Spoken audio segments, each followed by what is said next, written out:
नमस्कार, times of Swaraj में आप सबों का स्वागत है और मैं हूं संतोष सिंह। और आज हम टाइम्स ऑफ स्वराज में चर्चा करने जा रहे हैं कि बीजेपी का वो भी दौर था जब वाजपेयी, अडवाणी और मुरली मनोहर जोशी संगठन और पार्टी के सर्वे सर्वा हुआ करते थे।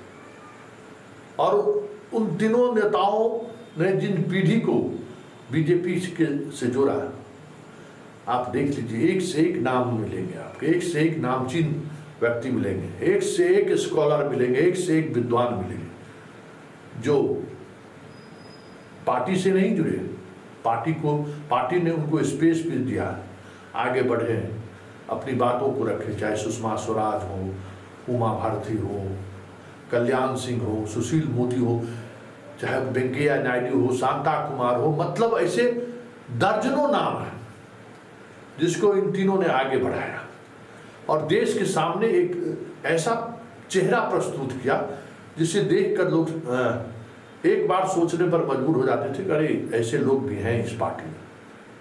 लेकिन आज मोदी और शाह के युग में देखिए कि किस तरीके के लोगों को ये लोग प्रमोट कर रहे हैं, चाहे लोकसभा के अध्यक्ष हो, चाहे राज्यसभा के सभापति हो, उनकी कारगुजारी, उनके शैली तो रोज आप देख रहे हैं, भाषाई शैली हो, भाषा की मर्यादा हो, मतलब लगता ही नहीं है कि ये बीजेपी और संघ के से बाहर निकले हों। संघ के में जो भी लोग रहे हैं उनका एक अपना मिजाज रहा है, कुछ भी नहीं दिखता है, कहाँ से कैसे ये लोग आए हैं मुश्किल है। इसी तरीके से अब जिन लोगों को मंत्री बनाया है इन्होंने, उस मंत्रालय में जो लोग हैं जरा उनके योग्यता को देख लीजिए, उनके भाषण शैली को देख लीजिए, उनके अंदर विद्वता को देख लीजिए। बिहार की तो आज जगहसाई हो गई ना, जिस सतीश दुबे को इन्होंने मंत्री बनाया है, सतीश दुबे के बिहार में क्या छवि रही है हर किसी को पता है।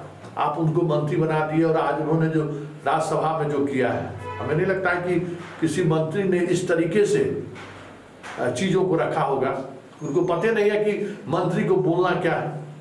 भाई, आप मंत्री बने हुए एक सप्ताह से अधिक समय हो गया, लेकिन सवाल ये है कि ऐसे व्यक्ति को जब आप मंत्री बनाइएगा जो खुद पार्लियामेंट्री जो एक अनुभव होता है, उस अनुभव में कभी हिस्सा ही नहीं लिया हो, कोई उस तरीके की समझदारी ही नहीं रही है, तो उससे आप क्या उम्मीद कर सकते हैं। तो आप जब गौर करेंगे बिहार में से लेके दिल्ली तक, अब अमित शाह यहाँ बिहार में किसको तवज्जो देते हैं? विजय सिन्हा को।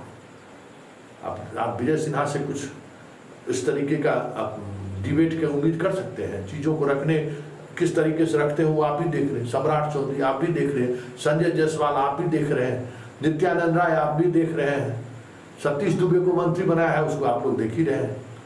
क्या कहते हैं, गिरिराज सिंह का एक अपना स्टाइल है, उस स्टाइल में अपनी बातों को वो रखते रहे।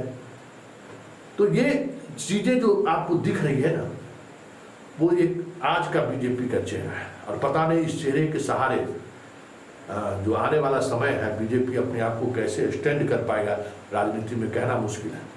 क्योंकि हर क्षण हर पल आप प्रतिभा को कितना भी इग्नोर कर दीजिए, कितना भी नजरअंदाज कर दीजिए, लेकिन एक समय आता है जब प्रतिभावान लोगों की जरूरत महसूस होती है। और जब आप इस तरीके की प्रवृत्ति में जिएंगे कि प्रतिभावान लोगों को दोयम दर्जे का व्यवहार मिले, प्रतिभावान आदमी को स्पेस नहीं मिले, तो फिर इस तरीके की संकट तो आपको झेलना ही पड़ेगा, जो राज्यसभा लोकसभा में झेल ही रहे हैं। अब मंत्री ने भी आज चीज़ों को सामने रख दिया कि हम कैसे कैसे लोगों को इन्होंने मंत्रालय दिया। जरा सुनिए, सतीश दुबे से जब सवाल किया गया तो वो क्या जवाब देते हैं। ये अलग बात है कि सभापति महोदय उनके उस जवाब को मतलब कवर करने की कोशिश करते, लेकिन चीजें तो सामने आ ही गई कि कैसे कैसे लोगों को इन्होंने पसंद किया है। सतीश चंद्र दुबे मुख्य जो रखा हुआ है, मैं सभा पटल पे रखता हूँ।